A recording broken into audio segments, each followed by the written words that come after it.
বিশ্বনবী এক কালো মহিলাকে দেখে বললেন, কোন কালো নারী তো জান্নাতে যাবে না। মহিলা কান্না শুরু করে দিল, বলল, নবী এটা কোনো কথা হইল নাকি? জান্নাতে যাবো না কেন?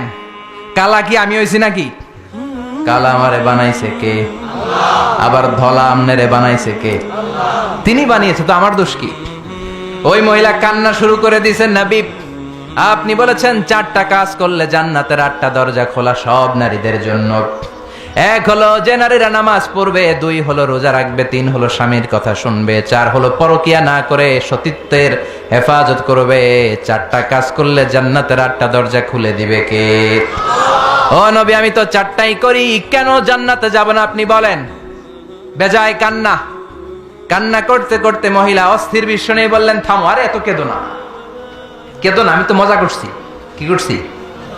I'm just kidding you, আমি মজা করেছি, আমি ফান করেছি, আমি তো রসিকতা করে বলেছি তুমি যখন জান্নাতে যাবা তখন এরকম কুচকুচে কালো থাকবা না, তোমাকে পূর্ণিমার চাঁদের মতো সুন্দরী বানায় দিবে কে?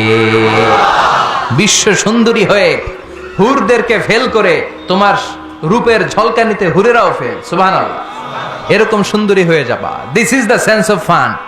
বিষ্ণুনবী কিন্তু মাঝে মাঝে এরকম ফান করতেন। সুবহানাল্লাহ পড়েন। আবার এক সাহাবী নাম আব্দুল উজ্জা, কালিমা পড়ার পর নাম হয়ে গেল আব্দুর রহমান। এই সাহাবীর সাথে সব সময় বিড়াল থাকে। কি থাকে?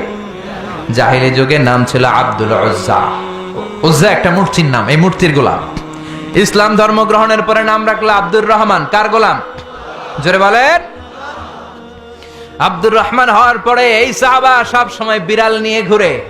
মসজিদে আসলেও কাঁধে বিড়াল, মাঝে মাঝে জামার আস্তিনের ভিতরে বিড়াল, মাঝে মাঝে পকেটে বিড়াল লইয়া নামাজ পড়ে। সুবহানাল্লাহ কোন। বিশ্বনবী একদিন মজা করে আব্দুর রহমান নামক ওই সাহাবীটারে ডাক দিয়ে বললেন, ও বিড়ালের বাবা, ইয়া আবা হুরাইরা, হে বিড়ালের বাবা। সুবহানাল্লাহ পড়েন। আবু হুরায়রা কয়, বিশ্বনবী বলছে বিড়ালের বাবা। আমার নবী যদিও মজা করে ভালোবাসা থেকে আমার নাম দিয়েছে বিড়ালের বাপ, আজকে থেকে কেউ আমার আব্দুর রহমান ডাকবি না, মরার আগের দিন পর্যন্ত আমি থাকবো বিড়ালের বাপ। বিড়ালের বাপ আমি। কিসের বাপ? সুবহানাল্লাহ, কি ভালোবাসতো সাহাবারা। আবার বিশ্বনবী এক সফরে গেলেন, এক ইহুদির বাচ্চা ছোট্ট এক সাহাবী আজান দিচ্ছেন, আল্লাহু আকবার, আল্লাহু আকবার, আল্লাহু আকবার, আল্লাহু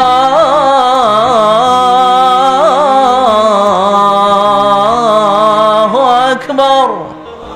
এক সাহাবী সফরের মাঝখানে আজান দিচ্ছেন, তো ইহুদিটা পেছন থেকে মুখ ব্যাঙ্গাচ্ছে। ব্যঙ্গ করে না অনেকে?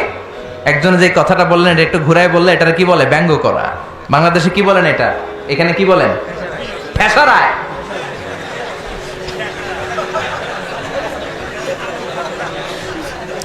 ঠেসারায়। এক সাহাবী আজান দেয়, আরেকজন ঠেসারায়। যে ঠেসারায় সে ছোট ইহুদির বাচ্চা।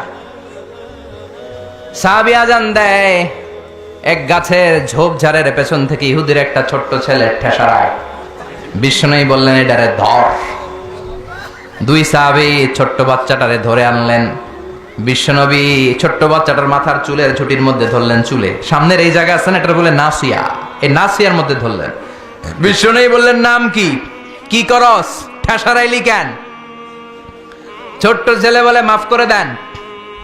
বিশ্বনবী বললেন, না, তোর মাফ নাই, যেহেতু তুই ঠেসারাইলি। আমার সাহাবী যেমন আজান দিছে তুইও দে। কয় আমি দিমু না। কয় তুই দিবি না, তোর বাপে দিব, দে। ঠেসারাইলি কেন? এবার বিশ্বনবীও ছাড়ে না, ভয়ের চোটে ওই ছোট্ট ইহুদির বাচ্চা আজান দিচ্ছে, আল্লাহু আকবার, আল্লাহু আকবার, আল্লাহু আকবার, আল্লাহু আকবার, আশহাদু আল্লা ইলাহা ইল্লাল্লাহ, আশহাদু আল্লা ইলাহা ইল্লাল্লাহ। এরপর আর পড়ে না, এরপরে আর। কারণ ইহুদিরাও আল্লাহরে মানে কিন্তু নবীরে মানে না। কারণ এরপরে আছে আশহাদু আন্না মুহাম্মাদার রাসূলুল্লাহ সাল্লাল্লাহু। বিশ্বনবী আবার মাথার চুল ধরে টান দিলেন, ক ঠেসারাইলি কেন? ইহুদির ছোট্ট ছেলেটা এবার বয়ের চোটে আমারে মাইরা ফালাইবো। বয়ের চোটে এবার কয় আশহাদু আন্না মুহাম্মাদার রাসূলুল্লাহ। সুবহানাল্লাহ পড়ে। এটা ছিল এই ছেলেটা ইহুদি থাকার কথা ছোট্টবেলায় মদিনায় যখন বিশ্বনবী গেলেন।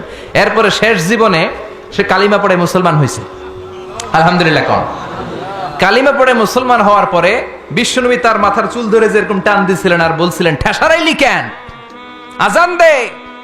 মাথার সামনের যে অংশে তিনি চুলে খাপ করে ধরেছিলেন, ওই সাহাবী ইহুদি থেকে কালিমা পড়ে সাহাবী হওয়ার পরে বিশ্বনবীর ধরা ওই চুলগুলো তিনি জীবনও কাটেন নাই।